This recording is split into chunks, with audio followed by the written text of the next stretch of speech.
O 6º Seminário Internacional de Direito Administrativo e Administração Pública é uma realização do IDP com apoio da Escola de Administração de Brasília e da Escola de Direito de Brasília, e tem como patrocinadores a FEBRABAN e a Eletrobras. Passamos ao segundo painel deste evento, com a temática A Agenda Previdenciária. Temos a honra de convidar para que componham a mesa de trabalhos desta tarde o senhor consultor legislativo do Senado Federal, Pedro Neri, que será o mediador dos debates. O senhor pesquisador do Instituto de Pesquisa Econômica Aplicada, IPEA, Paulo Tafner. O senhor coordenador de operações setoriais em educação, saúde e proteção social do Banco Mundial, Pedro Olinto. Podemos nos assentar. Para a abertura e condução dos trabalhos desta tarde, fará uso da palavra o professor Pedro Neri. Boa tarde a todos. Eu queria agradecer a presença de todos aqui no nosso evento hoje, em especial dos nossos dois conferencistas, o professor Paulo Tafner e o doutor Pedro Olinto. E, para a gente começar, eu vou passar a palavra ao professor Paulo Tafner. O Paulo é economista, doutor em ciência política, pesquisador do IPEA e professor da Universidade Cândido Mendes, no Rio. Ele é um dos principais especialistas do tema de previdência social no Brasil e é organizador de uma série de livros, incluindo esse aqui do ano passado, A Reforma da Previdência, Visita da Velha Senhora. Então, a gente começa com o professor Paulo. Bom, boa tarde a todos os presentes. Queria agradecer o convite formulado aqui pelo IDP. É sempre uma satisfação participar de debates de um tema que eu venho trabalhando há bastante tempo e que acho que tem assumido, mais recentemente, um papel de maior destaque, dado que os resultados alcançados pelo nosso sistema previdenciário, do ponto de vista fiscal e de outras dimensões, como equidade, acesso, enfim, tem uma série de problemas. Eu vou fazer uma apresentação, procurar ser bastante rápido, dando alguns elementos para que haja reflexão sobre o tema e depois estou à disposição para o debate e, eventualmente, responder perguntas. Bom, o que nós vamos fazer é um pouco uma apresentação simples, direta e objetiva, apresentando um conjunto de dados sobre os quais eu vou tecer algumas considerações. Em primeiro lugar, é o seguinte: por que tem previdência? Porque, digamos assim, as sociedades se organizaram na forma de previdência. Bom, fundamentalmente é uma forma de suavizar o descasamento ao longo de um ciclo de vida entre consumo e renda. Como alguns teriam preferência pelo consumo total da sua renda, não teriam poupança ao longo do tempo, ou porque ficariam inválidos ou doentes, ou simplesmente imprevidentes, de uma forma de se garantir que haja um certo, digamos assim, equilíbrio na sociedade, para que não tenhamos idosos desvalidos, é criar um sistema de previdência. Há várias formas, vários modelos, não vem aqui discutir o detalhamento de cada tipo de previdência no mundo, e conceitual, enfim, mas basicamente é para isso, para suavizar e equilibrar ao longo de um ciclo de vida o consumo e renda de pessoas e famílias. Bem, no nosso sistema previdenciário, o arcabouço mais jurídico, mais recente, é determinado pela Constituição brasileira, particularmente nos artigos 201, 40 e 202, e o nosso sistema, apesar de ser o sistema básico um sistema de repartição, ou seja, aquele que uma geração ativa custeia as despesas da geração inativa, o nosso híbrido institucional permite também que nós tenhamos como previdência complementar, inclusive agora para os servidores públicos, um regime de capitalização. Então, nós temos um sistema híbrido. O regime geral, seja no setor privado, seja no setor público, ele é um regime de repartição simples, porém permite, com previdência complementar, o sistema de capitalização. Vamos conhecer alguns fatos da nossa previdência. Eu vou expressar bastante em números, gráficos e tabelas, que eu acho que facilita a compreensão do nosso drama previdenciário. Bom, os dados mais recentes das contas previdenciárias, separado por regimes, O primeiro número é do INSS, que atende a clientela dos trabalhadores privados, todos os trabalhadores privados que são formalmente contratados, aqueles que são autônomos e todos os regimes especiais de contribuição estão aí no primeiro quadro, é o INSS. Se vocês olharem, em 2014, o resultado é de 1% do PIB negativo, necessidade de financiamento do INSS. Em 2015, 1,5%. Na União, 1,2% de 1,3%. E estados e municípios, 0,9% nos 2 anos. E o resultado agregado é 3% de necessidade de financiamento em 2014 e 3,7% em 2015. Para vocês terem uma ideia, 3,7% do PIB. Para vocês terem uma ideia da dimensão desse déficit ou dessa necessidade de financiamento, isso significa que, em 2015, se não houvesse déficit previdenciário, a gente não teria déficit primário, mas sim superávit primário nas contas consolidadas do setor público. Então, a dimensão disso é muito grande. Bom, agora vamos ver um pouco os fatos a respeito do INSS, que é um dos sistemas, depois eu vou falar um pouco do setor público. Aqui, olha, as despesas previdenciárias do regime geral, elas decorrem de 2 fenômenos. Primeiro, número de pessoas ou benefícios, então a quantidade de benefícios. Então, eu peguei uma série mais longa, que vai de 95 a 2014, portanto, 20 anos. E se vocês olharem, o total está crescendo a uma taxa média anual de 3,8%, as aposentadorias 3,6%, as aposentadorias por tempo de contribuição, que tanta polêmica tem causado, desde o fator até a idade de aposentadoria, nós vamos tratar disso um pouquinho adiante, vem crescendo a 4,40%. E LOAS, que é o benefício de prestação continuada, o BPC, que é um benefício não contributivo, junto com o RMV, que era a renda mensal vitalícia, que é um benefício antigo, mas está em extinção, vai virar tudo LOAS, vem crescendo a um número de 6,90 ao ano. Então, esse seria o efeito quantidade na evolução das despesas previdenciárias do INSS. Mas, quando eu olho o resultado final, eu vejo que está crescendo a despesa total. Enquanto lá era 3,84, no total está crescendo a 8,32. E por que isso está ocorrendo? É porque é o efeito preço. Os benefícios, os custos de cada um dos benefícios da Previdência Social estão aumentando, basicamente em decorrência do salário mínimo. Cada vez mais o número de benefícios indexados ao mínimo é crescente, ele passou de 33% para 44%, em termos de valor, e de 60% no total dos benefícios.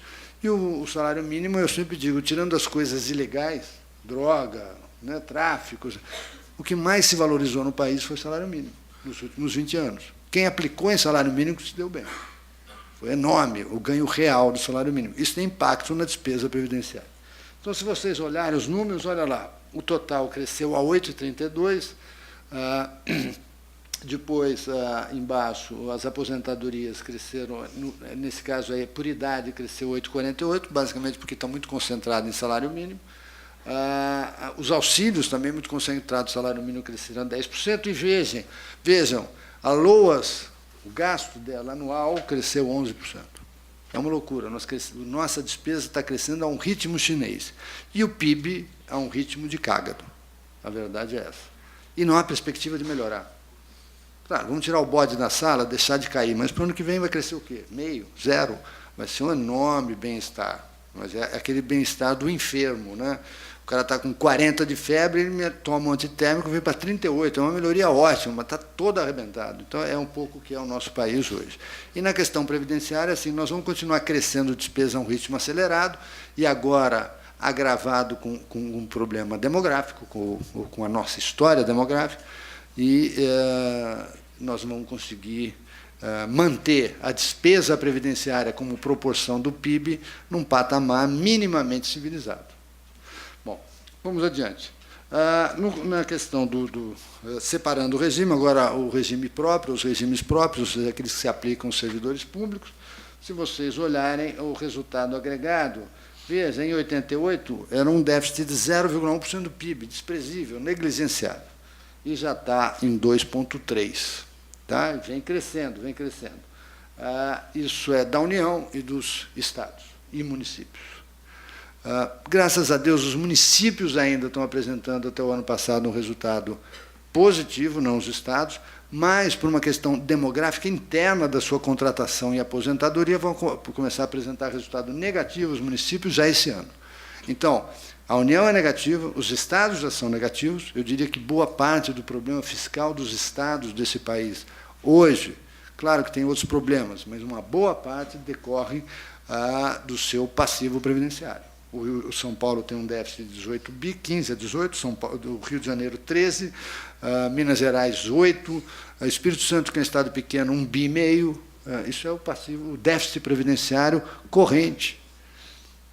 E parte desse déficit não está na governança estadual, decorre de legislação estadual, federal, que precisa ser mudada. Então, além de outras, digamos assim, responsabilidades do governo federal, que faz benesse com boné alheio. Ele dá um aumento do piso para professor e bate lá nos estados e municípios, que é onde tem a maior carga e quantidade de professores de ensino fundamental e médio. Tá? Isso repassa para os nativos, para os pensionistas e dá uma explosão dos gastos. Para ter uma ideia, no Rio de Janeiro, para cada real que se dê de aumento para o grupo, que eu chamo grupo especial, que é educação, saúde e polícia, é R$ 4,00 de despesa no total, porque é 1 para o ativo e 3 para inativo e pensionista. Bem, eu só destaquei aí com setinhas. A União já estabilizou, né, com as duas reformas, em 98 do Fernando Henrique, depois de 2003, com o governo Lula, logo no primeiro ano, foi uma reforma constitucional que se ateve apenas aos servidores públicos, deu uma celeuma, puseram uns petistas para fora do próprio partido, né, alguns senadores, deputados, enfim, falou, rua, temos que fazer reforma. Depois que foi feita a reforma, o país parou e, enfim, lamentavelmente, o governo não fez mais nenhuma mudança institucional significativa que poderia ter feito. Eu mesmo estive aqui em Brasília para o tal do fórum que foi criado em 2007, se eu não estou enganado, e quando voltei, o Fábio Giambiase, que é meu parceiro de alguns trabalhos, perguntou como é que foi lá. Eu falei, Fábio, não tem perigo de dar certo aquilo lá, não tem chance nenhuma de dar certo. Logo no primeiro dia, com um discurso do presidente da República, dos líderes estavam lá, eu falei, bom, isso aqui não vai andar, é simplesmente porque se o líder, aquele que conduz o processo, não diz qual é o caminho, ninguém chega nele. Porque cada um tem endereço contraditório. Você tem que dizer, olha, vamos fazer reforma, vocês discutem aí, mas eu quero isso, isso, isso, isso. As grandes decisões têm que ser dadas, como, aliás, foi dada em 2003. Ele falou, eu vou fazer isso e quem estiver fora, eu ponho para fora do partido. E assim fez, foi aprovado em 8 meses. 8 meses. Foi a única reforma constitucional na área previdenciária com um recorde de prazo de aprovação. 8 meses, senhores. Muito bem. Olha lá, esse é o resultado que eu mencionei. Em 2015, os municípios superávit de 6,7 bi. Olha os estados, 61 bi de déficit. A União Civis, 35. A União, os demais poderes, 4,5. E militares, 32,5. Fazendo um total, vejam, senhores, dos servidores públicos, de 126 bilhões de reais de déficit em 2015. Minha estimativa para esse ano é que isso aí vai para 143, 144, dependendo, obviamente, do ritmo de aposentadoria, de evolução de salários, mas em torno de 140 a 145 bi de necessidade de financiamento dos sistemas próprios, incluindo União, Estados e municípios. Bem, para vocês darem uma olhada na União, tem as informações aqui. O gasto previdenciário em bilhões de reais passou de 37,9 bi em 95 para 251 bi em 2015. Ou seja, no que diz respeito à Previdência, o nosso gasto é chinês. Nós crescemos maravilhosamente. A receita não, mas a despesa é espetacular. Agora, o que é interessante é que, se você separar por poder, o Executivo perdeu participação relativa, de 89% da despesa total em 95, ele vem para 82, perdeu 7 pontos. O Legislativo se mantém constante e o Judiciário dobrou de tamanho. Como total da despesa, considerados ativos, toda a despesa de inativos e pensionistas. Bom, está aqui a remuneração média de ativos, inativos e pensionistas para todo mundo. Se vocês olham, todo mundo cresceu, mas, relativamente, os salários do Judiciário e do Legislativo cresceram muito mais do que do Executivo. e isso, em parte, explica a despesa que a gente está tendo na área previdenciária da União. Bom, uma das coisas importantes é que muitos analistas têm argumentado que, no caso do INSS, o nosso problema é a aposentadoria rural, que seria um benefício tipicamente assistencial, porque tem uma sistemática de recolhimento diferente do setor privado, dos trabalhadores urbanos. Eu tenho questionado isso porque, na verdade, alguns analistas, aí tem vários pesquisadores que estudam isso, nós temos procurado mostrar que o trabalhador rural do Brasil não é aquele na década de 50. A despesa é grande porque a Previdência reflete um Brasil de 40 anos atrás, né? Não é o Brasil de hoje, não é o Brasil contemporâneo. O trabalhador rural hoje no Brasil, em boa parte do território brasileiro, é quase um trabalhador urbano. Você vai numa fazenda no interior de São Paulo, ele mora numa cidade, ele dirige um trator, ele não é aquele cara que está capinando, né, sem nenhum instrumento, sem nenhuma proteção, mudou muito. Mesmo no interior de Goiás, Mato Grosso, em muitas fazendas do Sul, são trabalhadores tipicamente urbanos e que têm aumentado a contribuição, a incidência contributiva, tal como se trabalhador urbano fosse. Então, essa ideia de que o trabalhador rural é aquele cara que na roça, sem instrumento, que vive quase num estado digamos assim, de sobrevivência, não é mais verdade. Mudou o país. Tem esses casos? Tem, claro que tem. A gente tem que tratar isso com cuidado. Mas hoje já não é mais o trabalhador rural predominante. A segunda coisa é que, se vocês olharem o tamanho da aposentadoria rural no sistema previdenciário, em termos de benefício, ele é grande, é desproporcionalmente grande. Exatamente, porque na população ele está pegando todos aqueles aposentados de 60, de 70, de 80, quando o Brasil era rural. Hoje a população rural no Brasil é aproximadamente de 9%. Então, só para mostrar que é mentira essa ideia de que o problema da Previdência no Brasil é rural. E aqui então, é um gráfico. Sistematicamente, o urbano é deficitário. Quando é que ele foi superavitário? E aí são as pessoas que olham só um pedacinho da história, né? Mas a história começou naquele momento para esses, não antes nem depois, é naquele momento. É um certo tipo de análise que assim, a história começou aqui, eu fundei a história. Ou como eu dizia para o meu filho, quando ele jovem, né, adolescente, eu falava, Zé Pedro, para você, o mundo antes de você era uma bola de fogo. Aí você chegou, a humanidade apareceu. Então, não é assim. Se você olhar, por exemplo, desde os anos 2000, o que você tem é um resultado negativo do urbano.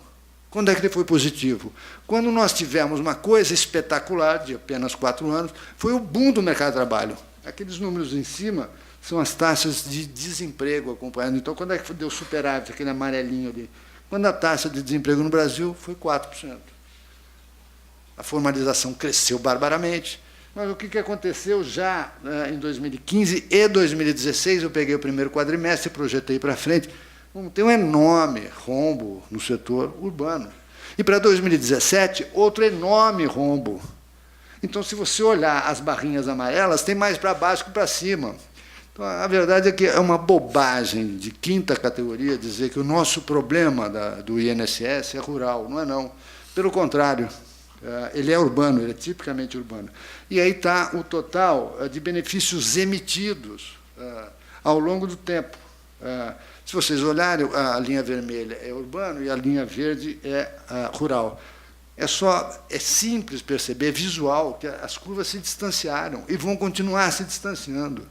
Porque hoje a quantidade de trabalhador que vai se aposentar no meio urbano simplesmente chega a ser 8 vezes maior do que no rural. E vai crescer, porque o trabalho está todo concentrado, né, no meio urbano e não rural. Bom, então, só para desmistificar, não, o nosso problema não é o rural. Se fosse, era fácil resolver. Muito bem, vamos adiante. Esse conjunto de dados que eu falei do sistema, o regime geral, o regime próprio, obviamente com pequenas pinceladas, senão seria muito grande, teria que ficar aqui estourando o tempo que eu não gosto. Então, eu vou resumir aqui no gráfico. Está assim, ó, o vermelhinho é o INSS, o cinzinha são os regimes próprios, ambos cresceram, mas o INSS vem crescendo a um ritmo mais acelerado. Então, nós temos que corrigir problemas de iniquidade, de injustiça no setor público, convergir as regras para um regime único, que seria do INSS, mas o nosso principal problema fiscal está no INSS. Nós temos que enfrentar isso e enfrentar logo. Muito bem, senhores. como é que deve ser, conceitualmente, um sistema de previdência no mundo, né? A trajetória de um sistema previdenciário. Então, eu peguei aí um plano, dividi em 4 quadrantes, e onde no eixo X tem, basicamente, a idade média de um país, vamos representar 16 países jovens ou países mais velhos. E, no eixo Y, o gasto previdenciário como proporção do PIB. Separei no meio, o que está acima da metade é alto, o que está abaixo da metade é baixo, muito simplificado. Mas, enfim, basicamente, isso caracteriza a evolução dos sistemas previdenciários no mundo. Então, o país começa jovem, foi assim na Alemanha, que foi o primeiro sistema previdenciário formal, né, no final do século XIX. E depois, ao longo do século XX, é que os sistemas foram estruturados. Então, é um país jovem com pouco gasto previdenciário. À medida que ele envelhece, ele vem para a direita e para o alto. Essa é a trajetória típica dos sistemas previdenciários no mundo todo. Muito bem. Vamos ver como é que está o Brasil. Olha lá, o Brasil é um país jovem que já gasta demais. Então, se ele se deslocar à direita e para o alto, ele vai passar a Itália. Ou seja, nós vamos ser campeões do mundo acima da Itália.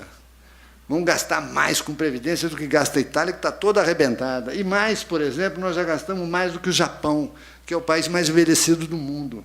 Gastamos mais ou menos que nem a Alemanha, que é outro país bastante envelhecido, e muitos outros. Eu poderia pôr todos os nomes aí, eu tenho amostra suficiente, acompanho sistematicamente esses dados que saem, graças a Deus há disponibilidade de informação. Então, o Brasil é uma anomalia, Só para vocês terem uma ideia, o Brasil gasta com pensão, em média, 3 vezes mais do que gasta o resto do mundo. Obviamente, não é porque a gente está certo, é o contrário, a gente está errado. Nós estamos errados. A gente tem que ter humildade de reconhecer isso. Quem está errado somos nós, não é o resto do mundo, não. Então, é um escândalo. Assim como a gente gasta em seguro-desemprego 2,5 vezes do que se gasta no resto do mundo. Mesmo naquele período áureo do mercado de trabalho bombando, com 4,5% de desemprego, e tomem de gastar seguro-desemprego. Por quê? Porque os incentivos estão errados, as regras estão erradas. E o povo pode ser pobre, o povo pode ser um pouco analfabeto, mas não é burro. Isso, quer dizer, acabar com esse paternalismo de achar que o povo é burro, ele usa a regra a seu favor, óbvio. E tem que usar mesmo. O que está errado é a regra. E quanto mais paternalista for a regra, pior é para a sociedade. A médio e longo prazo, todos vamos pagar. E vão pagar mais aqueles mais pobres, aqueles mais desprotegidos. Muito bem, senhores. Então, basicamente, eu já resumi aqui. O que nós temos errado no nosso sistema? Os incentivos estão errados.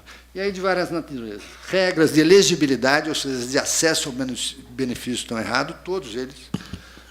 Regras de fixação do valor do benefício, também. Como é que você indexa um benefício, né, sem qualquer relação com a produtividade da economia? Como é que você tem ganho real de aposentado? É uma coisa maravilhosa. Ganho real, assim. Não para todos. E aí cria um problema de justiça. Porque todos nós sabemos, a gente, ao longo da vida, sabe quem é um pouco melhor que nós, quem é um pouco pior.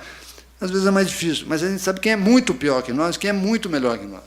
Então, cria-se uma sensação horrível, que é um esfacelamento do amálgama social, que aquele cidadão fala, porra, a vida inteira eu ganhei e contribuí 5 vezes mais do que aquele cidadão, e hoje ele ganha a mesma coisa que eu. Quantas vezes vocês já não ouviram, até de parentes, eu me aposentei com 8 salários mínimos, hoje ganho 3. É verdade. Ele se sente enojado com isso. Ele não teve perda real. É os outros que tiveram um ganho real. Aí você igualou todo mundo, igualou inclusive os desiguais. Uma coisa louca. Mas, enfim, além, a gente tem pela frente uma mudança demográfica e a gente tem, como eu disse, indexação do benefício ao salário mínimo. Então, eu vou dar umas pinceladas de informação. Aqui estão uma amostra mais ou menos de 20 e poucos países, em que tem a idade de aposentadoria do homem, e a terceira coluna se tem igualdade de idade entre homens e mulheres. Vocês vão reparar que a idade assim, é próxima de 65 e que 2/3 dos países já têm igualdade de idade de aposentadoria entre homem e mulher. Muito bem. Então, está aqui resumido. Vamos lá. E a idade média de aposentadoria do homem é de 64,9, das mulheres 64. Praticamente igual. Muito bem. Como é que é no Brasil? E agora eu vou perder uns minutinhos, porque esse é um falso debate. Quem traz esse debate, ou é desinformado, ou tem interesse muito específico, ou então está de má fé. Porque a situação é a seguinte, senhores, quando você abre a aposentadoria, tem 3 tipos básicos de aposentadoria, né? Por idade, por tempo de contribuição, por invalidez. Os 2 primeiros são chamados benefícios programados. Quer dizer, ninguém programa, eu vou ficar inválido aos 53, vou me aposentar. Ninguém pensa assim, né? Eu vou me mutilar para ficar aposentado. Deve ter uns maluquinhos que tem, mas, enfim, aí é... Mas o fato todo é que, senhores, se vocês olharem no meio urbano, esses indivíduos que se aposentam por idade, se forem do sexo masculino, se aposentam com 66 anos. As mulheres com 62. Bom, na média, urbano e rural, 63, 59. E por tempo de contribuição? 55, 52. Toda a polêmica do fator está nesse aqui, 55, 52. Toda a polêmica está aí. Agora, eu não sou nenhum especialista no assunto, não acompanho, faço questão de não acompanhar muito, mas quem são esses caras? Tem que ir lá ver, da base de dados, quem são esses caras. Então, eu vou dizer quem são esses caras. São professores, são bancários, são metalúrgicos. Há alguma coincidência nisso e grande barulho a respeito dessa questão? Há. Alguns funcionários públicos, profissionais liberais. Esse grupo, que eu chamo da elite do setor privado, é tudo gente que tem boa educação, bom salário, boa remuneração, estabilidade no emprego, em boa parte. São pessoas que não estão, com o Marcelo, que estuda muito isso, pessoas que estão oscilando o tempo inteiro do desemprego, informalidade, que são os primeiros, porque eles não juntam 35 anos de contribuição. Eles têm 60 anos e têm 14 anos de contribuição, 15 anos de contribuição, por isso que eles não se aposentam por tempo de contribuição, eles se aposentam por idade. Bom, mas quem são esses caras? É a grande maioria do povo brasileiro, dos trabalhadores. Ou seja, a grande maioria dos trabalhadores no Brasil se aposenta com 64, 65 anos. Homem, 63 e pouco, e mulher, 60. Bom, essa é a realidade. Aí, quando você fala, vamos fixar uma idade para os outros, não, que horror, isso é uma violência ao trabalhador. Mentira, quem começou a trabalhar mais cedo são aqueles primeiros. São aqueles que começaram por idade, são aqueles que entram pela porta dos fundos do mercado de trabalho. São aqueles meninos que entram na informalidade com 14, 15 anos. Aí tem vários trabalhos. Marcelo e outros pesquisadores já estudaram isso. Se o cara entra na informalidade, a probabilidade dele se formalizar é a metade do outro, no mínimo. Então, nós estamos protegendo quem quando a gente defende que não pode ter idade? Ou quando o fator é um crime, o fator se aplica ao tempo de contribuição, e não à idade, fundamentalmente. Então, é só se olhar, é o grupo organizado, engajado em partido, em sindicato, aí faz um barulho, como se aquilo fosse um problema da sociedade, não é. É um problema de um pequeno grupo. Agora, opa, andou. Só que esse grupo representa 25% das aposentadorias e come metade do dinheiro. Simples assim. Então, quem defende isso, como eu disse, ou está mal informado, não estudou o suficiente, não tem informação suficiente, ou é daquele grupo. Bom, se eu posso me aposentar aos 48, por que eu vou defender me aposentar aos 55? Eu não. Muito bem. Ou então está mal intencionado. O fato é que é um grupo pequeno, minoritário, e consome muito dinheiro. E esses são os favorecidos. Muito bem, senhores, vamos a alguns incentivos errados. Aqui eu sei que está difícil, mas eu deixei o PDF aqui, vocês podem pegar. Eu tenho para mais de 100 países, tá? Eu peguei só para alguns da Europa, alguns da América. Regras de pensão. Muito bem. Fundamentalmente é o seguinte, para ter direito à pensão, e eu vou falar de mulher, porque 90% dos benefícios de pensão são as mulheres, mas vai para homem também, tá?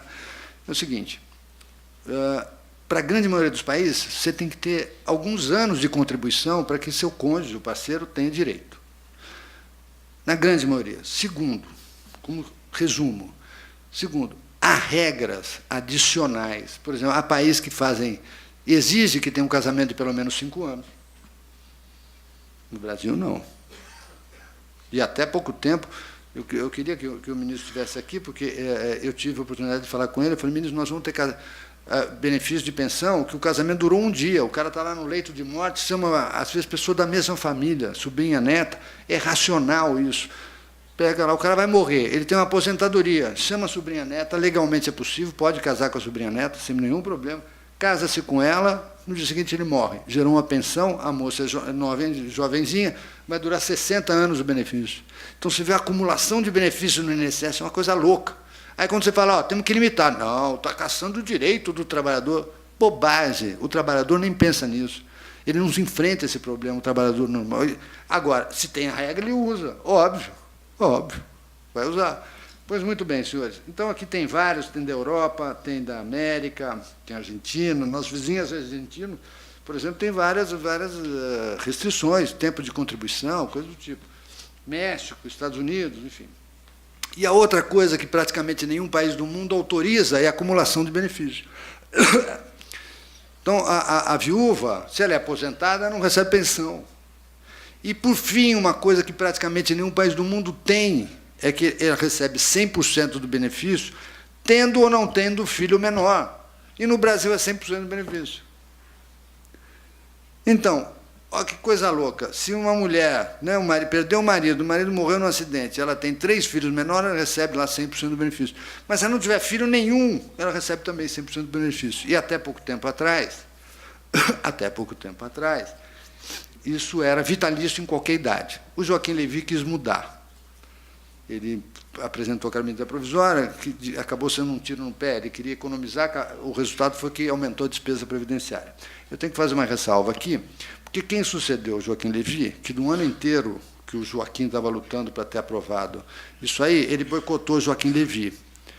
E 2 anos antes ele tinha dito, e disse de forma que eu me senti ofendido pessoalmente, foi ministro da Fazenda todo dia.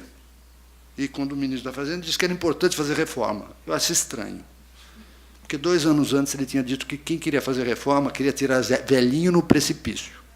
Foi isso que ele disse. Está registrado, pode pegar. 2 anos antes. Então, o problema aconteceu quando ele virou ministro. Eu acho incrível essas pessoas, têm uma convicção assim, intelectual maravilhosa. Antes não era problema. Virou problema quando ele virou ministro. Porque ele disse isso literalmente. Quem defende reforma da Previdência quer jogar velhinho no precipício. Se é isso, uma pessoa que tem acesso às informações fala uma coisa dessa, um problema tão grave de um país, que não é dito por mim, não. Antes de mim, quem já morreu, o Chico Barreto, Chico Previdência, falava isso 30 anos atrás. Já era um problema. Todo mundo, nós estamos caminhando para um rumo errado. Mas aí não era problema, era jogar velhinho no precipício. Que bom. Depois virou ministro e Previdência passou a ser um grave problema. É um espetáculo isso. Mas tem outro que foi ministro da Previdência, que num debate comigo também falou que antes ele achava que agora era a hora, mas antes quem defendia estava errado. Ao que eu tive que retrucar, ministro, o senhor estava errado antes, agora estará amanhã. O senhor muda de opinião, segundo o cargo, o senhor não tem a convicção a respeito. Então, o senhor vai estar sempre errado. Muito bem. Tem algumas coisas que têm que ser ditas, chega, já estou velho, tenho que... Com toda a clareza, toda a clareza. Muito bem, senhores. Os incentivos estão tão errados que a coisa maravilhosa é que quem vai ficar... Quem são os ricos hoje em dia do país? São os idosos, porque eles acumulam benefício. Eu não medi mais recentemente, mas a última vez que eu medi, eu tenho alguns que estudam diretamente isso, a chance, você pegar um indivíduo e falar, esse indivíduo é pobre, a chance dele ser criança era 17 vezes maior do que ele ser um idoso. Ou seja, o Brasil está condenando a juventude e as crianças à pobreza. É como disse uma vez num seminário, um estrangeiro falou para mim assim, Paulo, o Brasil é curioso, ele investe no passado, ele não investe no futuro. Eu falei, você sabe que você tem razão? É incrível, porque a chance de você encontrar um velho pobre hoje é baixíssima. Mas se encontrar crianças e jovens pobres é altíssima. É altíssima. O investimento per capita no adulto, e é fácil ver o quanto se dá para a criança no Bolsa Família e quanto se dá para um idoso que nunca contribuiu com um LOAS. É 1 para 20. É uma loucura. É uma loucura isso. E a gente fica discutindo o Bolsa Família, coitado, tem que dar dinheiro para as crianças assim, investir lá na ponta, fazer criança altamente qualificada, porque eles vão competir com o chinesinho, que é de montão assim, daqui 20 anos vai ter, a hora que incorporar toda aquela montanha de chinês que ainda não foi incorporado, coitado do trabalhador brasileiro, está condenado à pobreza. Essa é a situação. Mas, enfim, senhores, se vocês olharem, a acumulação de benefícios daqueles que recebiam pensão, em 92, só apenas 8,3 eram aposentados. Mas, em 2013, 28. Agora, é óbvio que ainda é pequeno o número, mas está crescendo, todo ano está crescendo. Aqueles que são aposentados, pensionistas e continuam a trabalhar. Como é que pode? Pode. Você se aposenta cedo, o marido morre, e o homem morre 7 anos mais cedo que as mulheres. Então, você tem uma mulher jovem, trabalhando, recebendo aposentadoria e recebendo pensão. É uma maravilha. Isso é um absurdo, nenhum país do mundo permite isso, e o Brasil permite. Pois bem, vamos adiante. Aqui estão os números aí de pensão, eu peguei só 32 países, só para ilustrar isso aí. A gente gasta, mas é muito, é muito. A gente é o país que tem a menor renda per capita desses 30, a quinta menor renda per capita desses 32 da amostra. Mas é o que mais gasta com pensão. E se você pegar daqueles que o Brasil, comparar só o grupo de países pequenininho, né, que o Brasil gasta 86% mais, 6 desses países, dos 10 que eu peguei, estão entre os mais velhos, que a pensão também tem alguma associação, é mais suave também com a idade média da população. Pois bem, mas, senhores, isso tudo vai se agravar, porque agora a gente vai começar a envelhecer, e rápido. A gente vai ficar velho rápido. Isso é uma coisa louca, né? Vai ficar velho rápido. Vai ser quase que cronológico mesmo. A Europa demorou 120, 130 anos. Nós vamos fazer esse percurso em 30 e poucos anos.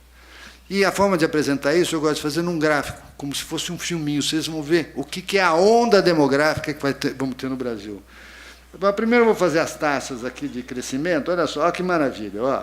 Quem sustenta o sistema, ou pelo menos potencialmente sustenta o sistema, é o que a gente chama de PIA, né? População e idade ativa. É o grupo de 15 a 59 anos. Olha lá.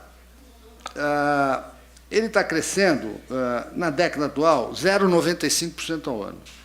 E, olha, eles vão ter que sustentar o grupo de 60 anos ou mais, que praticamente 93%, 94% de todo mundo de 60 anos ou mais já tem benefício. De 65 a 98.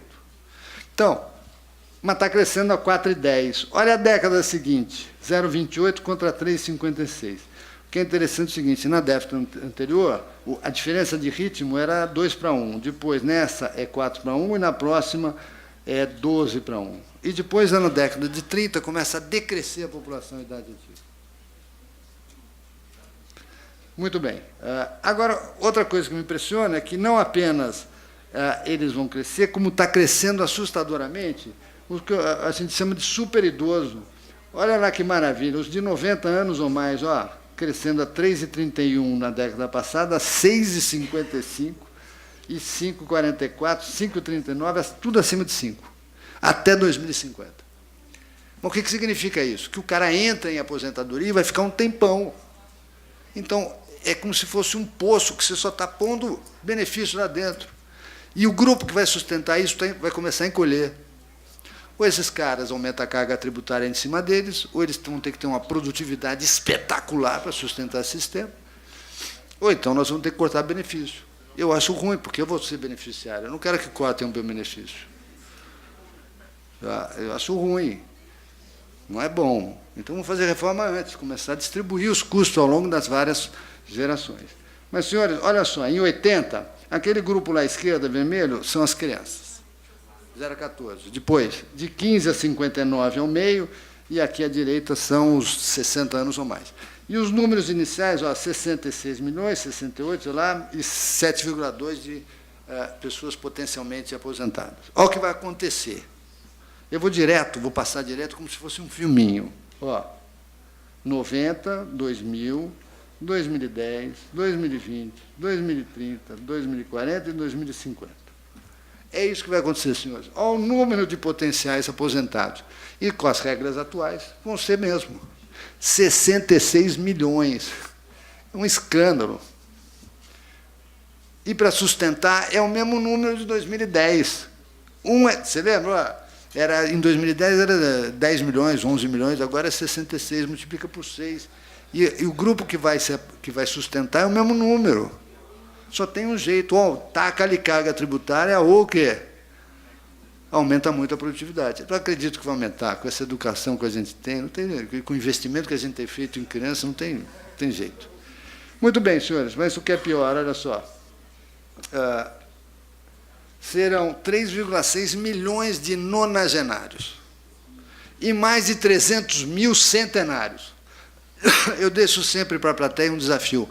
Quantas cidades no Brasil têm mais de 300 mil habitantes? Então, nós vamos ter uma cidade de pelo menos 300 mil centenários espalhados pelo Brasil. Olha que beleza! Aquele que hoje está reclamando que se aposenta, vamos pensar como a mulher vai ser a grande maioria, porque ela sobrevive mais que nós. Então, ela se aposenta aos 52 e vai viver até os 104. Vai ser uma maravilha. Ela contribuiu por 25 e vai receber 54. Eu não sei qual é a conta que se faz. Não tem déficit. Não, o que é isso? É mentira. Vocês não sabem fazer conta, não tem déficit. Devia ganhar um prêmio Nobel de Economia esses caras aí, não sei. Bom, vamos... O impacto do salário mínimo. Esse é o desenho do salário mínimo. Isso aqui eu lembro quando é que a criança que tem aquele personagem, para cima e para o alto, é o salário mínimo. Desde 94, foi multiplicado por 2,6 vezes. Real, temos reais. É uma maravilha. Melhor investimento que poderia ter feito. 2,6. É por isso que o cara que ganhava 6 salários mínimos, em termos reais, divide por 2,6. Agora ganhou 2,5. É verdade. Verdade. Ele não perdeu em termos reais, porque foi reposta a inflação. Os outros que ganharam muito em termos reais. Muito bem, senhores. Está aqui, ó, teto previdenciário, que é outra coisa que nós temos. O teto previdenciário, ele pega, expresso em percentil da renda dos trabalhadores formais industriais, ele pega o percentil 95, significa que cobre todo mundo. E com a regra 85-95, a reposição da renda é 100%. Então, o que eu pergunto, por que um cara vai fazer poupança ao longo da vida? Porque ele tem um sistema previdenciário que ele repõe 100% da renda. Isso é outro problema de natureza de poupança das famílias, de poupança macroeconômica, de financiamento do investimento, enfim. Senhores, aqui, ó, como eu não gosto, tem que sempre comparar com outros países. Está lá, teto previdenciário em percentis de renda, diversos países. Olha lá, Brasil em 2 momentos, é aquele campeão à esquerda. Olha o resto. O teto previdenciário brasileiro é um espetáculo. Ele cobre praticamente 100% dos trabalhadores. Nos outros países, não. O cara tem que fazer poupança, senão ele vai ficar velho, amigo. E ele vai perder muito a capacidade de consumo. Ele tem que fazer poupança ao longo da vida. No caso do Brasil, não. Bom, aí é outro, diversos países também, expresso em rendimento de trabalhadores industriais. Bom, agora, o salário mínimo, no nosso sistema previdenciário, ele indexa mais de 60% do total de benefícios pagos e representa mais de 40% dos gastos. Olha lá, de 2000 a 2014, ele saiu, em termos de quantidade, de 63 para 55, em termos de valor, de 33 para 44,3% do gasto previdenciário. Eu estou acabando aqui, já estou me dando bronca. Então, isso significa que daqui para frente, sem mexer em mais nada, se der 1% de aumento no salário mínimo, o gasto previdenciário em termos reais vai crescer 0,44. Você imagina um presidente assim, não, eu estou preocupado com os trabalhadores, 10% de aumento real, estoura o gasto previdenciário real, é uma maravilha. Estoura de vez, aí a taxa de juros sobe lá em cima, aí ele briga com o presidente do Banco Central, enfim, os banqueiros são safados, é tudo uma confusão mental de 5ª categoria, e, enfim, e não olha os números, porque nesse país se estuda pouco, senhores, muito pouco. Enfim, vamos lá. Além disso, muita gente diz que o salário mínimo é bom para combater a pobreza. Aí tem uma série, tem outros que vão mostrar que não é exatamente isso. Ele não é bom, não. Ele até combate, mas ele é super caro para combater. Você gasta um caminhão de dinheiro para atacar um pouquinho de gente. Então, eu fiz isso aí, ó. Se eu pegar o pessoal que ganha benefício de um salário mínimo da Previdência, como é que ele está distribuído rendimento familiar per capita, né? Indeciso. Ele atinge mais os ricos que os pobres, então não é bom. Na verdade, ele atinge bem a média da distribuição, mas pouco a cauda esquerda da distribuição. Então, o custo-efetividade do salário mínimo para combater a pobreza é altíssimo, é muito caro. Bolsa Família é muito melhor, arruma direitinho o Bolsa Família, tal, fica perfeito. Muito melhor, você vai lá direto no foco da pobreza. Muito bem, eu estou acabando. Bom, só para vocês terem uma ideia, o gasto previdenciário do INSS de 7,5% vai para 13%. Se eu juntar com os 4% dos sistemas públicos, nós vamos a 17%. E aí não está, porque eu estou esperando completar um ano, que vai ser daqui a pouquinho, não está o 85%, 95%, que eu já fiz uma pré-estimativa, aumenta em... Ele é crescente no tempo, mas ele vai aumentar, depois de 30 anos, 30% o gasto previdenciário. Só 85%, 95%. E na minha projeção não tem ganho real do salário mínimo, porque já ganhou tanto, vai ganhar mais, então eu pus 0. Mas se tiver alguém, eu ganho algum real, vai aumentar. Muito bem, então, nós temos que entender o seguinte, tem que fazer reforma. Tem 2 reformas que eu acho que as pessoas estão pensando. Uma é o seguinte, como o governo é transitório, até o final do ano, até o final de 2018, se passar um impeachment, ou outro também, se a Dilma ficar, enfim, não sei. Mas se estiver preocupado com a coisa de previdência, você pode fazer uma agenda infraconstitucional básica, para mexer nesses pontos aí, dá para fazer, porque aí não tem PEC. Ou então nós temos que enfrentar um dilema previdenciário, que é mexer mesmo no sistema previdenciário, e aí envolve emenda constitucional. Eu sei que isso envolve fórum qualificado nas 2 casas, 2 votações, é mais problemático.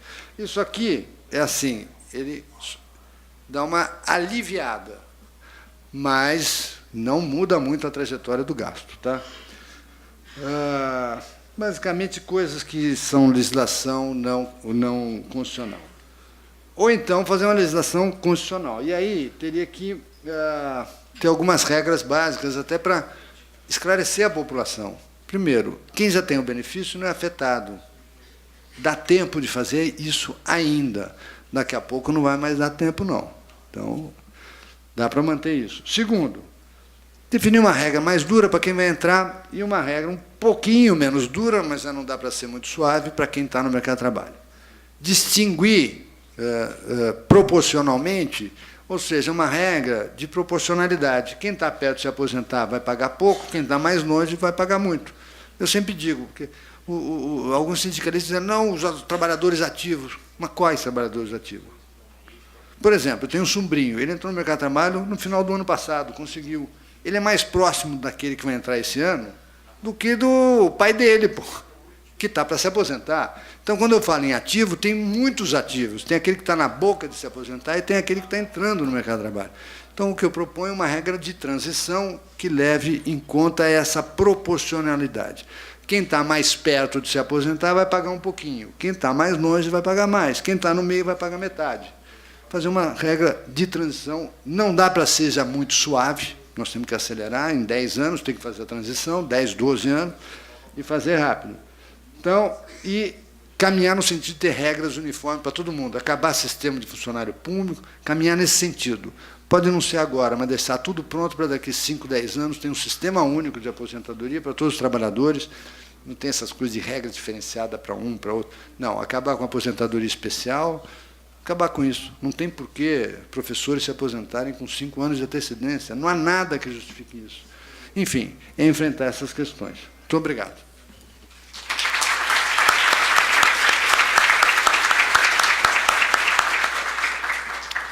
Agradeço ao professor Paulo Tafner e passo a palavra para o doutor Pedro Olinto, que é coordenador das áreas de Educação, Saúde, Proteção Social e Pobreza do Banco Mundial no Brasil. Bom, muito obrigado pelo convite aos organizadores do IDP. O bom de falar depois do Paulo é que eu posso cortar minha apresentação na metade, já que ele já falou várias coisas que conhece muito mais assunto do que eu. Na verdade, eu não sou especialista em previdência. Eu coordeno a área de desenvolvimento humano do Banco Mundial, educação, saúde, e também estamos apoiando o governo em algumas simulações de reforma da Previdência. Bom, enfim, o primeiro slide é mostrar primeiro que o Brasil é um país que tem um gasto público muito alto, é um gasto público que chega a quase 40% do PIB, que é comparável aos países ricos do mundo, e a maior porcentagem desse gasto público. E esse aqui mostra que, além do gasto com a Previdência ser o gasto mais alto do gasto público do Brasil, é também o gasto que mais cresceu de 2002 a 2014. Né? Cresceu a 1,4% ao ano, educação cresceu a 1,3% ao ano. Enfim, mais uma vez mostrando que se está gastando cada vez mais com os idosos do que com os jovens no Brasil. Né? Esse gráfico, não sei se dá para ver muito bem, o gráfico da esquerda mostra que o Brasil, pelo nível de renda per capita, ele tem uma taxa de dependência que é um pouco até abaixo do que o esperado. O número da taxa de dependência sendo a proporção, a razão entre a população acima de 64 anos e a população de 15 a 64 anos. Tá? Ou seja, que é a população que teria potencial de trabalhar de 15 a 64. Então, na verdade, a nossa razão não é muito alta, a taxa de dependência não é muito alta, mas a taxa de dependência previdenciária, que é o número de aposentados sobre os números de contribuintes, é elevadíssima. Tá? Esses países em vermelho aqui são os países do OECD, são os países ricos. Tá? E nós estamos lá junto com eles. Bem acima do que era esperado pelo nosso nível de renda per capita. Tá? E essa situação tende a piorar, como o Paulo estava falando. Aqui está a nossa razão de dependência, projeção desde 95 até 2050. Tá? Nós vamos chegar a uma taxa de dependência que vai ser mais ou menos 35%, ou seja, 35% da população, 35% da população de 15 a 64 vai ser o mesmo número da população acima de 65. Tá? Isso está explosivo. O Brasil está envelhecendo rápido, como disse o Paulo. A nossa taxa de fertilidade, eu acho que hoje é mais baixa do que da Suécia e da Dinamarca. Não sei por que nós paramos de ter filhos no Brasil. Então, a coisa tende a piorar bastante. Né? Então, aqui está mostrando também que a proporção da população acima de 65 anos está chegando muito perto dessa linha azul aqui, pontilhada, que são os países ricos. E nós estamos quase lá. Bom, quer dizer, vamos chegar lá em 2050. Tá? Isso está acelerando bastante o envelhecimento da nossa população. E aqui, mais uma vez, mostrando que a taxa de dependência previdenciária, ou seja, o número de trabalhadores por aposentados, que hoje é mais ou menos de 4 para 1, vai chegar em 2040 mais ou menos 1 para 1. Então, cada trabalhador vai ter que estar encarregado de sustentar um aposentado. Não vai ser fácil, a não ser que esse trabalhador seja muito produtivo, que é a segunda parte da apresentação aqui. Tá? E a situação se agrava um pouco quando você olha também as pensões de aposentadorias por validez, que estão crescendo bastante. Né? Eu conheço um caso famoso de um sujeito que passou 2 meses comendo carne seca para ser diagnosticado com hipertensão crônica e receber aposentadoria. E sobreviveu. Bom, o que significa isso em termos... Então, o banco tem feito algumas simulações para projetar para o futuro o que seria o gasto, o custo fiscal da explosão previdenciária. Isso aqui, Paulo, estou juntando a rural e urbano e tem outro gráfico que tem separado o urbano e o rural, mas não faz muita diferença, tem toda a razão. Isso quer dizer que o problema rural é realmente bobagem. Tá? E nós estamos hoje mais ou menos a 1% do PIB de déficit, mas que isso vai crescer rapidamente, chegando a quase 10% do PIB lá por 2040. Tá? Então, a gente fez uma conta interessante, que a gente fez o seguinte exercício. Se a gente pegasse hoje todo o valor presente dos benefícios previdenciários não cobertos pelas contribuições, ou seja, vamos fechar o sistema, vamos pegar um empréstimo do Banco Mundial, fechar o sistema, pagar todo mundo o que é devido às pessoas, quem contribuiu recebe o dinheiro de volta com juros, correção monetária, quem já tem direito à aposentadoria recebe aquele benefício, tudo valor presente. Pago hoje, em dinheiro, acabou o sistema, vamos começar do zero. Se juntar o SGPPS e o RBPS, a gente chega mais ou menos de 300% do PIB. Você pega 300% do PIB e empresta isso, uma taxa de juros aí de, sei lá, 3% real, vai te dar 10% do PIB para o resto da história do país, a não ser que nós fiquemos muito produtivos e a produtividade cresça muito, né? Que essa é a segunda parte do... Ou seja, hoje, se fechar o sistema e disser para vocês, jovens, que vão entrar lá, vocês vão pagar o custo de quem tem direito hoje, vocês vão pagar 10% da sua renda todo mês para pagar o sistema que não existe mais. Só o passivo do sistema que não existe mais. Para quem estava no sistema, vocês não vão ter nada. Tá? É bastante elevado. E para gravar isso, quer dizer, isso aqui, do lado esquerdo é o RGBPS e do lado direito é o déficit dos estados. Nós temos, acho que, 6 estados que estão superavitários, todos os outros 21 estão com um déficit tremendo, que realmente é uma outra bomba relógio. E às vezes as pessoas argumentam um pouco que você reformar a Previdência é contra o trabalhador, vai gerar pobreza e tal. Nós pegamos aqui a distribuição dos beneficiários da Previdência no Brasil e plotamos aqui a distribuição deles na distribuição de renda, dos DCIs de renda, mas uma renda descontada à Previdência, ou seja, uma distribuição de renda de mercado, sem nenhuma transferência ou sem nenhum benefício de Previdência, tá? Tirando o subsídio da Previdência. Aí a gente vê que, dessa população de beneficiários, menos de 10% deles estão na parte... estão entre os 20% mais pobres no Brasil. Tá? Tem muito poucos dos beneficiários que são pobres no Brasil. Menos de 20% estão entre os 40% mais pobres no Brasil. Então, realmente, e o gráfico do lado direito, a gente faz a seguinte simulação. Tá? Aqui que você está vendo é a taxa de pobreza... aqui no eixo Y é a taxa de pobreza por idade. Tá? Então, hoje, sem nenhuma reforma, como o Paulo falou, a taxa de pobreza nas crianças é muito mais alta, que em torno de 15%. Tá? Você vai envelhecendo, a taxa de pobreza chega a quase zero, tá? Dos mais velhos. Aí as pessoas falam, bom, se você realmente reformar a Previdência, a taxa de pobreza dos mais velhos vai aumentar muito, empurrar, velhinho no precipício. Né? Não, realmente, se você cortar totalmente, falar, olha, fechou, não vai ter mais transferência nenhuma, vocês se virem, dá um jeito. Aí, realmente, a taxa de pobreza dos mais velhos pode ser que suba, não vai nem chegar a 30%, tá? Mas vai subir bastante.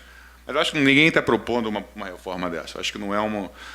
mas vamos pensar em uma outra reforma que também não está sendo proposta, mas está para fazer exercício.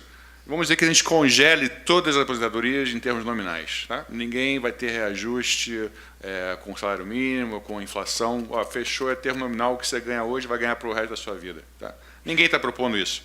Mas se alguém propôsse isso, ia dizer, bom, mas isso vai gerar uma pobreza tremenda.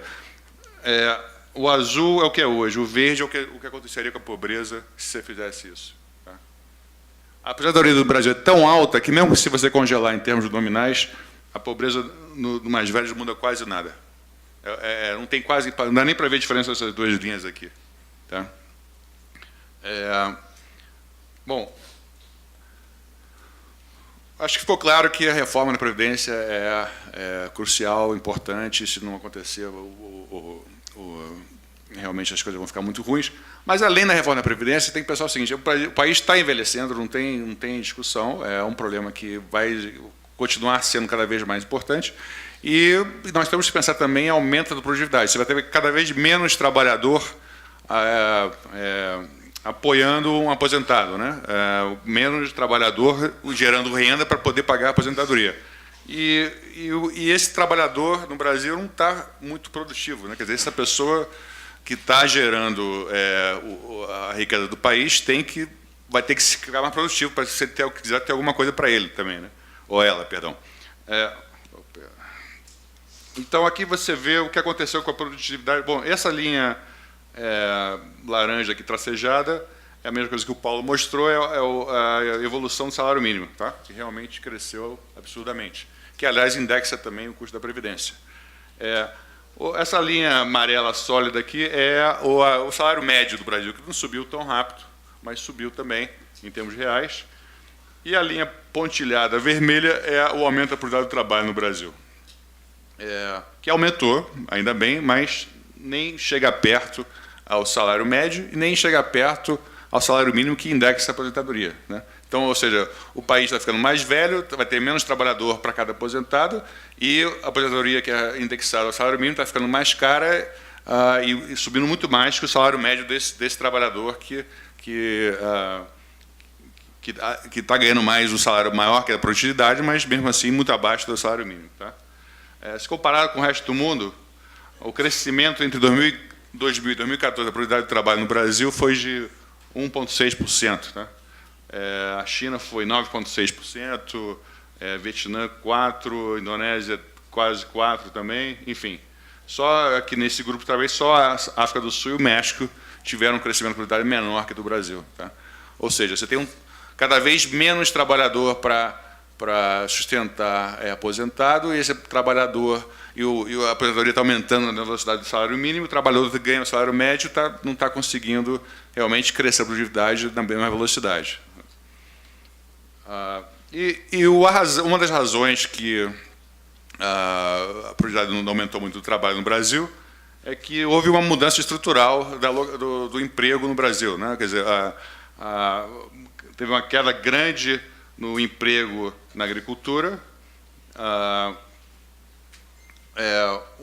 um crescimento na indústria e um crescimento em serviços. Eu acho que não sei se está revertido, porque é muito maior aqui, eu acho que em serviços do que na indústria. Só que aonde realmente teve ganho de produtividade do trabalho foi na agricultura, tá? Um aumento muito maior do que nos outros setores, que foram um aumento de produtividade muito baixo. O serviço do Brasil teve produtividade muito baixa. Então, nós estamos transferindo trabalhadores para os setores menos produtivos, obviamente, porque a agricultura está ficando cada vez mais mecanizada e não precisa de tanto trabalhador. Os poucos que estão lá são muito produtivos, mas são muito poucos, né? E, obviamente, nós vamos precisar, então, para aumentar a produtividade do trabalho no Brasil, vamos ter que fazer mais investimentos, principalmente em infraestrutura. Mas, para fazer investimento, nós precisamos poupar. É difícil poupar quando você tem um Estado que consome 40% da sua renda, você precisa consumir e parte da sua renda você tem que pagar a aposentadoria do aposentado. Realmente, poupar fica uma coisa difícil. E a nossa poupança no Brasil é mais ou menos em torno de 18%, 19%, comparado com a China, que é 50%. E, quer dizer, a maioria dos países tem maior que o Brasil, a não ser a África do Sul novamente e aqui a Turquia, tá? E quando nós olhamos o nosso investimento em infraestrutura no Brasil, que é uma coisa que ajudaria a aumentar a produtividade do trabalho para que esse trabalhador que vai ter que carregar, sustentar mais aposentados, puder pagar a aposentadoria e também se sustentar, nós estamos investindo em infraestrutura mais ou menos 2,1% do PIB. Tá? A China investe 13,4% do PIB. O Vietnã, Chile, que não é um país, acho que está um pouco mais próximo, a gente está investindo 6% do PIB em infraestrutura todo ano. Nós estamos investindo 2% do PIB. E, não surpreendentemente, quando nós olhamos as nossas exportações que usam alta tecnologia, novamente nós estamos proporcionando a exportação muito baixa em alta tecnologia, mais ou menos 4%. A China é 25%. O México é muito maior do que a gente, são 12%. Os Estados Unidos é 12%. E quando nós olhamos o nosso gasto em pesquisa e desenvolvimento, que também é outra determinante de aumento da produtividade do trabalho, que é necessária para a previdência ser sustentável, nós estamos investindo até que, não é tão baixo assim, mas o crescimento é muito baixo. Nós estamos parados aqui a mais ou menos a 1% do PIB como um gasto de desenvolvimento, pesquisa e desenvolvimento, comparado com Coreia, que é mais ou menos 4% do PIB, China, mais ou menos quase 2% do PIB, enfim. Mas estamos acima da média da América Latina, que eu acho que, pelo jeito, é uma boa notícia. E também vamos reconhecer que estamos fazendo evolução em termos de educação e capital humano trabalhador. A taxa de conclusão no ensino médio e fundamental no Brasil aumentou bastante nos últimos última década, nos últimos 15 anos. Nós estamos também melhorando muito nossos resultados no PISA, nos resultados de matemática. Mas, quando nós olhamos ainda a proporção dos graduados em engenharia e ciências no Brasil, ainda é muito baixo. Tá? Nós estamos abaixo de todos esses países aqui, o Chile, inclusive México, Colômbia. Então, estamos educando mais, mas estamos educando poucos graduados em ciências e tecnologia. Então, realmente, fica muito difícil aumentar a produtividade desse jeito. Enfim, esse ponto que eu queria fazer, e que eu acho que eu fui um pouco mais rápido no começo da apresentação, porque o Paulo já tinha falado a maioria das coisas, é que realmente a bomba a bomba relógio da Previdência vai ser um problema sério e que, além das reformas, nós precisamos rapidamente pensar em formas de aumentar a produtividade do trabalho no Brasil, porque o coitado do trabalhador, a coitada da trabalhadora, que vai ter que sustentar os velhos aposentados. A gente fala que a fertilidade do Brasil está baixando muito, mas também é difícil, né? Trabalhar, ter filho, essas coisas fica um pouco difícil, o custo é alto. Então, enfim, a conclusão é o seguinte: realmente o Brasil está envelhecendo rapidamente, surpreendentemente rapidamente. A taxa de dependência previdenciária é explosiva. A maioria do gasto fiscal da Previdência não beneficia os mais pobres, ou seja, essa ideia de que, se fazer uma reforma, vai aumentar a pobreza, vai afetar os mais pobres, é bobagem. Reformas são urgentes para garantir o equilíbrio fiscal, mas, além das reformas, nós precisamos urgentemente de uma agenda para o aumento da produtividade do trabalho no Brasil. Não é só isso. Obrigado.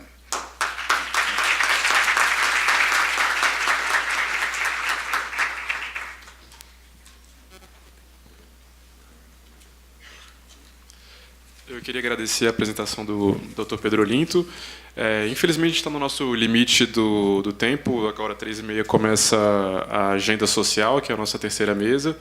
Então, a gente vai encerrar por aqui. Daqui a pouquinho começa mais uma mesa. Agradeço novamente a presença de todos, em especial do professor Paulo Tafner e do Pedro Olinto. Obrigado.